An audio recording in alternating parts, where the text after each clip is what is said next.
Happy midweek sa inyo pong lahat mga kapatid. Isa pong mapagpalang araw sa inyo pong lahat. At ngayon ay midweek prayer na naman. At tayo ay sama-samang mananalangin mula ngayon at mamayang gabi. Ang ating pong pag-aaral ay isang isipang masunurin. Tayo po ay manalangin. Aming Diyos na makapangyarihan sa lahat, na siyang naglikha ng langit at ng lupa, siyang nagpatawad sa aming mga kasalanan, siyang nagmamahal sa amin. Kami po'y patuloy na sumasamba sa inyo at tumingi ng kapatawaran sa aming kasalanan. At ngayon pong umaga, aming idinadalangin ang aming pong maikling pag-aaral ngayong October 18. Tulungan niyo po kami at amin pong maisabuhay ang lahat ng aming matututunan dito. Ito po ang aming dalangin sa banal na pangalan ni Jesus. Amen. So sa ating pong pag-aaral ngayon ay yung pinaka-text natin ay matatagpuan natin sa Efeso 3:16. No? Parang John 3:16 na rin ito. So ang pagkakabanggit po dito ay sabi diyan, upang sa inyo'y ipagkaloob niya ayon sa kayamanan ng kanyang kalwalatian na kayo'y palakasin ng kapangyarihan sa pamamagitan ng kanyang espiritu sa pagkataong loob. So dito po, ano po yung kayamanan ng ating Panginoong Diyos? Yung pong kalwalatian. Para saan po yung kalwalatian ng Panginoong Diyos?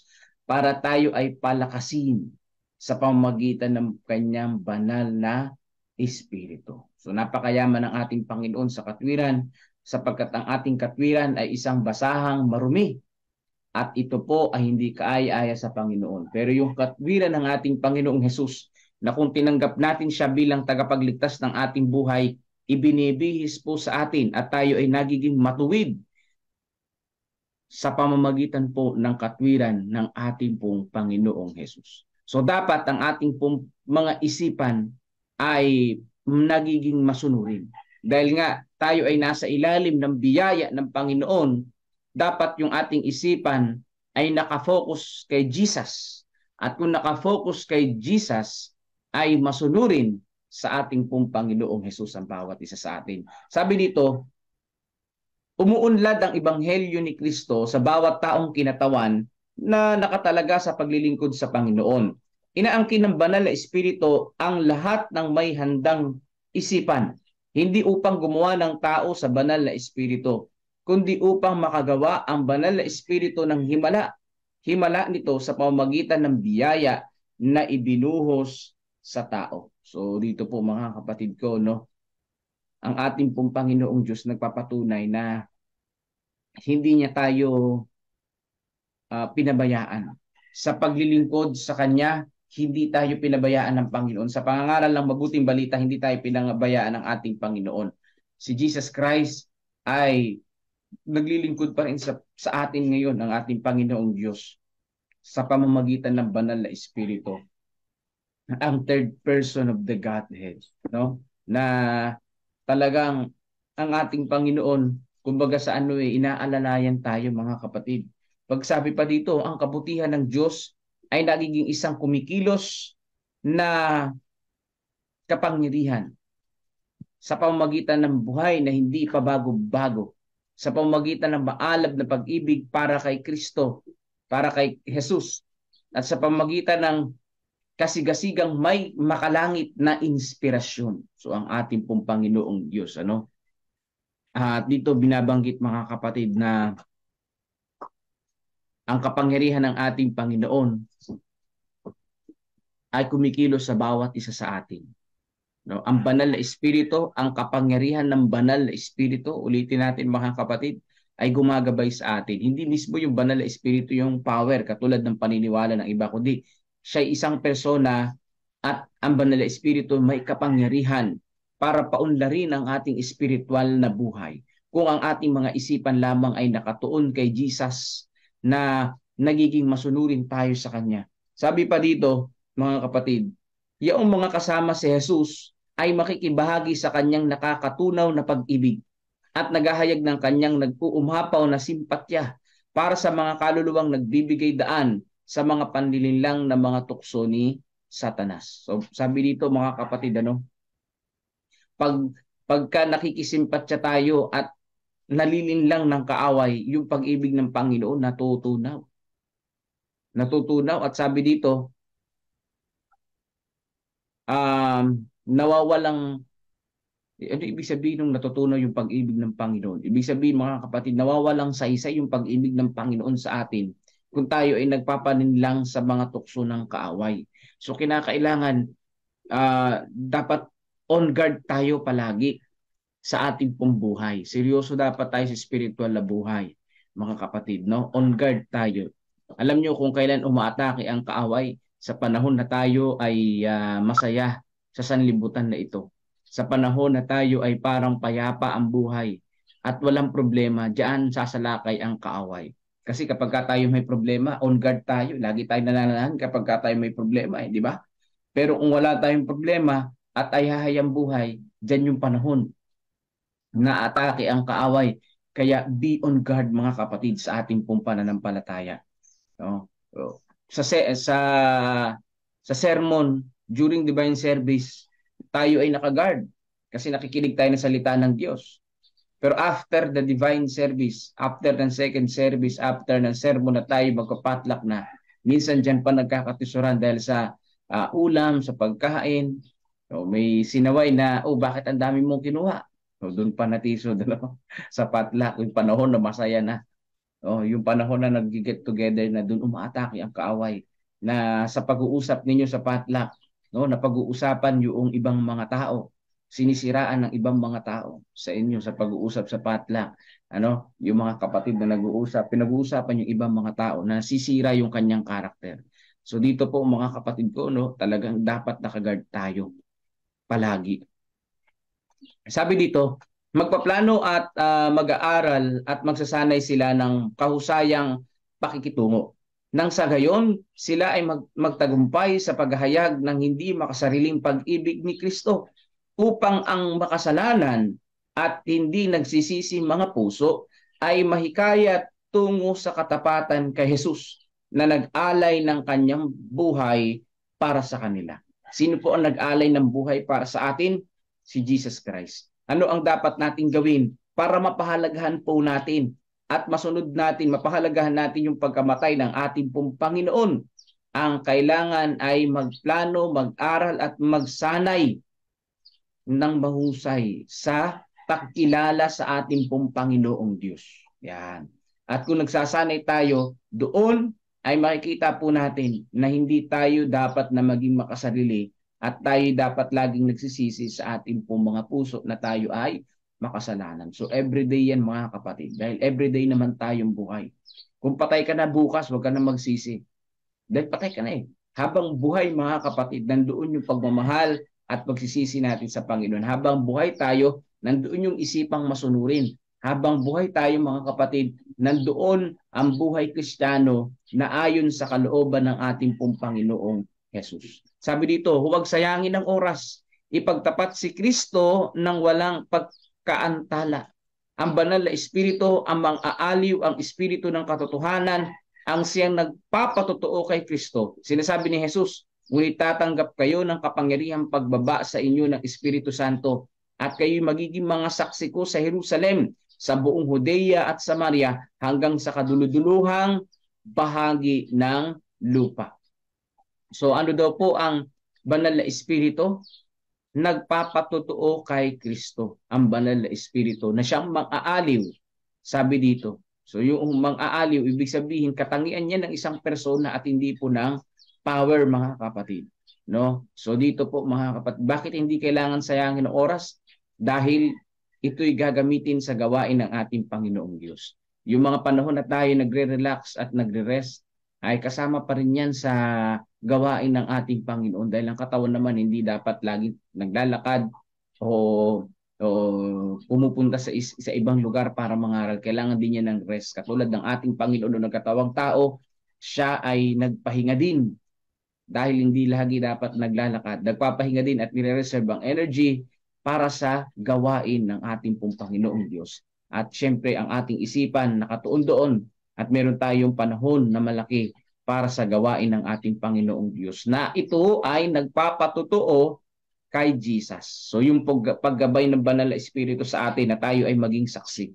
So kaya tayo nangangaral sa iba't ibang lugar at sinisikap natin na mapangaralan ang iba't ibang mga barangay sa ating pong mga distrito na hindi pa napapangaralan. Kasi nga, kung paulit-ulit lang tayo dun sa isang lugar, ay dapat lumipat naman tayo sa ibang lugar na hindi pa nakakapakinig ng salita ng Diyos.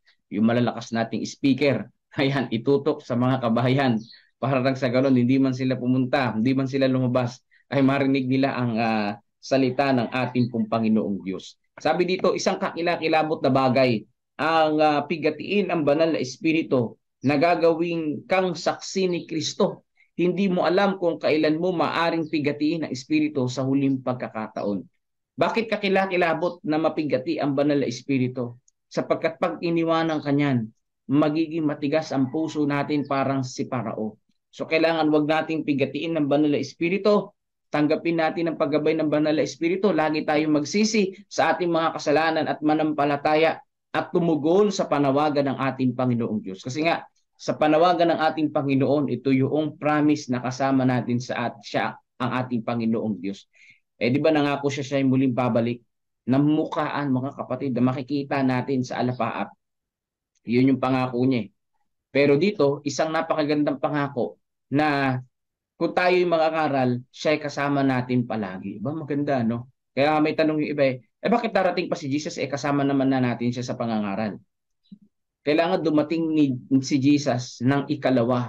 Dahil iba yun yung pong paggabay sa atin sa pangangaral, iba yun sa sinasabi ni Jesus na ikalawang pagdating. Yun po kasi ay makikita na natin siya ng mukhaan. No? Ngayon, kasama natin ang ating Panginoong Diyos dahil omnipresent siya, hindi natin siya nakikita, di ba? Pero yung pangako ng Panginoon na ikalawa, yun yung makikita natin siya sa alapaap kasama ang mga anghel at bubuhayin yung mga namatay. So yun yung po yung pangako ng ating Panginoon. Kaya dapat dito, hindi natin pinipigati ang banal na espiritu, ang third person of the Godhead, represented, siya po ay pangatlong persona na nagre-represent kay Jesus at sa Ama. No, ibig sabihin, yung ikatlong persona ng kadyusan na nagmi-ministry sa atin, huwag natin pipigatiin, huwag natin pipigilan, kundi atin pong tatanggapin sa ating pong buhay. Kasi magiging matigas yung puso natin Nariyan na hindi ka nahingi ng tawad, nariyan na hindi ka na mapagkumbaba, nariyan na talagang ikaw ay mapagmalaki na at hindi na nakafocus sa ating Panginoon at masuwayin na sa ating tagapagligtas. Sabi dito, ang banal na espiritu ay hindi gumagawa sa puso ng tao upang pilitin kang ibigay ang iyong sarili kay Kristo. Maliwanag yan, Hindi po yan yung kumokontrol sa isip natin na ito ang dapat gawin. Hindi. Kasi kung ganun, marami na sanang tumanggap sa Panginoon kung pinipilit ng banal na espiritu ang mga tao kay Jesus. Sabi dito, upang pwersahin kang isuko ang iyong konsensya.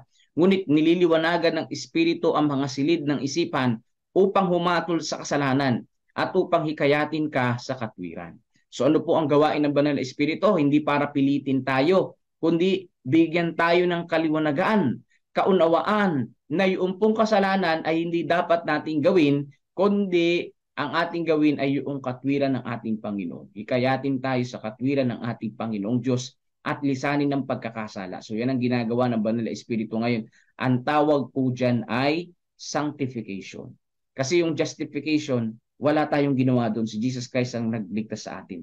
Yung sanctification process ng salvation, mga kapatid, yung pangalawang phase, yung sanctification, yun yung pagpapakabanal na tayo ay unti-unting inihiwalay sa pagkakasala at inilalapit sa ating pong Panginoon unti-unti. Yan po yung gawain ng banal na espiritu. At yung pong glorification, yun yung ikalawang pagdating ni Jesus Christ na yung ating katawan ay aalisin na yung katawan natin nabubulok, papalitan ng immortal body na galing sa ating pong Panginoong Diyos. Yan po yun, mga kapatid. Sabi dito sa The Youth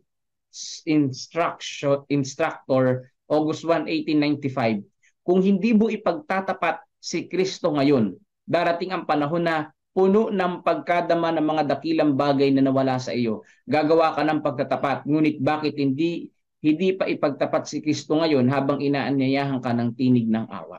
So yan po, mga kapatid, ipagtapat si Kristo. Ibig sabihin, mga kapatid, ibahagi si Jesus Christ.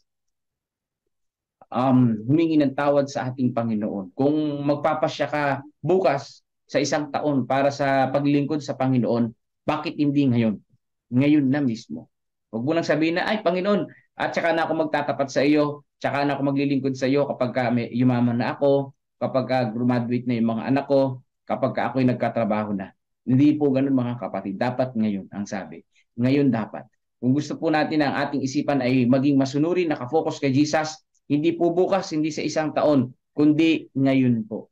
Ngayon po mismo. Sabi po dito, upang sa inyo ipagkaloob niya ayon sa kayamanan ng kanyang kalawalatian, na kayo'y palakasin ng kapangyarihan sa pamamagitan ng kanyang espiritu sa pagkataong loob. So dito mga kapatid, wala tayong maidadahilan na hindi tayo lalapit sa Panginoon dahil tayo ay niliwanagan na sa ating isipan ng banal na espiritu ng ating pong Panginoong Diyos mismo. Di ba? Wala tayong maidadahilan na Panginoon na hindi ko naintindihan. Hindi mo talaga inintindi. Hindi mo talaga tinanggap ang Panginoon. Kasi nandiyan naman ang banal na espiritu na siyang nagbibigay sa atin ng kaliwanagan, ng karunungan. Kaya walang dapat masabi ang tao na maidahilan na hindi ako bagay diyan, hindi ako ano, kasi naintindihan natin yung liwanag eh. Pinaliliwanag sa atin eh. Tayo na lang yung matigas ang puso. At wag nating kalilimutan, wag nating pipigatiin ang banal na espiritu. Bakit? Nakakatakot yan. Magiging matigas ang ating puso at tayo'y mapapaalis, mawawala sa kalooban ng ating Panginoong Diyos. Yan ay nakakatakot. Kaya sa umaga po na ito, ating ipagkaloob ang ating sarili sa ating Panginoong Diyos at ang ating mga isipan ay madirect sa Kanya ng lubusan at hindi po tayo paninlang sa kaaway, kundi tayo ay patuloy na tumanggap sa ating pong Panginoong Diyos sa umaga na ito. So happy midweek po sa inyo pong lahat at isama natin sa panalangin ang lahat ng ating pong mga kapatid na may mga karamdaman ngayon. So uso yung karamdaman. So ako medyo umaano na naman. Kailangan na palakasin ko na naman yung aking resistensya. Ayan. So ganun din po. Isama natin sa panalangin yung pong gabi-gabi na pangangaral sa Santo Domingo at sa inyo pong lugar. At gayon din po mga kapatid, isama natin sa panalangin yung ating mga church planting site.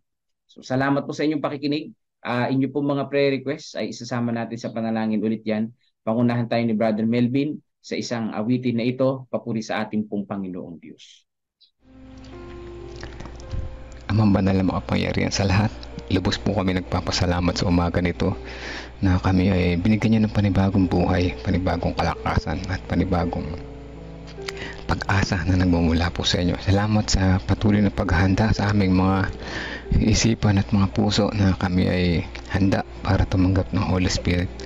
At sa umaga na ito aming pinapasalamat na may pagkakataon na aming mga isipan ay maging masunurin po. Handa para sa Spirit at salamat sa mga lesson at sa mga papapatuloy ng iba na kayo ay gagawa ng mga bagay na hindi namin kayang gawin pag kami ay willing na sumunod po sa inyo. Maraming salamat po sa gabay at patnubay. Alam namin na nariyan kayo at sinasamahan kami, inaabot ang aming mga kamay. Ngunit paminsan-minsan matigas ang aming ulo. Ayaw naming abutin ang inyong kamay bagkus naniniwala kami sa aming kakayahan. Patawad po Ama kung kami man ay makasalanan. Sa umaga na ito nais namin patuloy na isama sa panalangin ang patuloy na gabi-gabing pangaral sa Santo Domingo.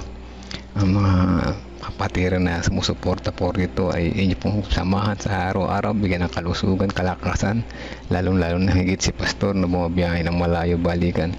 Araw-araw ingatan po siya sa daan, bigyan ng malusog ng pangatawan sa bawat araw upang ang gawain na ito ay patuloy maging masigla at maraming makaabot ng mabuting pabalita na nagmumula po sa inyo. Patuloy din namin sinasama sa panalangin ang paaralan ng GAES dito sa Agapan. Nawa po Holy Spirit ng patuloy na manguna sa mga kaguruan at sa mga namumuno rito upang sa ganun ang inyo pong kagustuhan ng masunod at hindi ang sa amin.